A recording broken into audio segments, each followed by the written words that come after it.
Nandito tayo ngayon sa public market ng Port Louis. Yung mga pagkain nila dito. Yung mga karinderiya rin sila. Ng roti. Yung dyan po dyan. Yung mga style nila.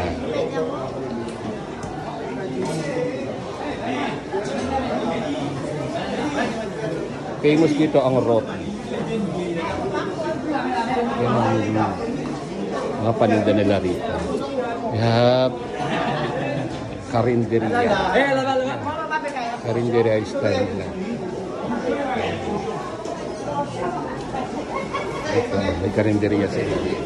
Pero lagi silang may tinapay na ganito, no?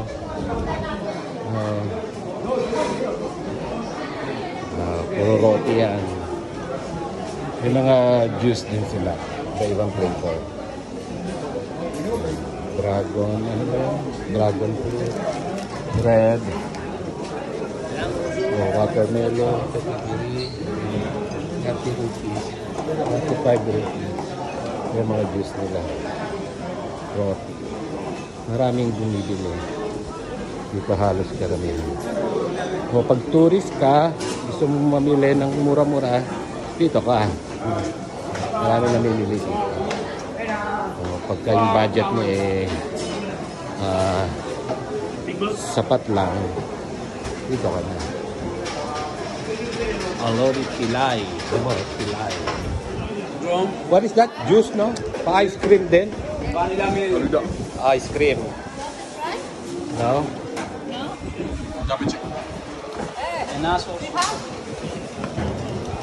Aurora diabetic. Pan-diabetic din na. No? Is this chia seeds? Chia seeds. Ano pa ito? Same like chia seeds. Buko pa, buko? Buko na may ice cream? I-try mo na. Alora Pilay. Pilay. Pilay. No, just we call it Pilay. Yeah, Philippine Pilay. Yan. Sa rupi, 30 pa yung maliit. Yan yung mga sizes niya. Korea? No, Philippine. Yan doon niya sa labas. Marami yan doon. Public market nila rito.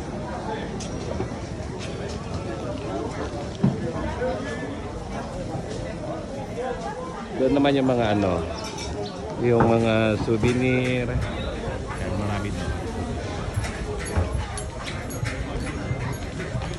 Mga murang souvenir. Kasi pagka sa mall, medyo mahal na. Kaya mas maganda dito sa palengke.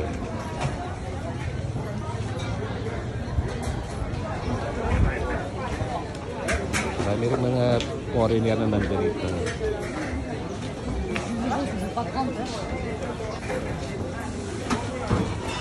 Roti. Indian food yun. Sarap yung roti. Pero hindi ako makain ng roti. Kasi ano yun? Carbs. Ito tayo. Marami.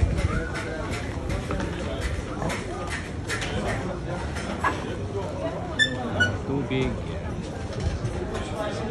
Pinipilahan niya, no, roti. Sarap ang roti talaga.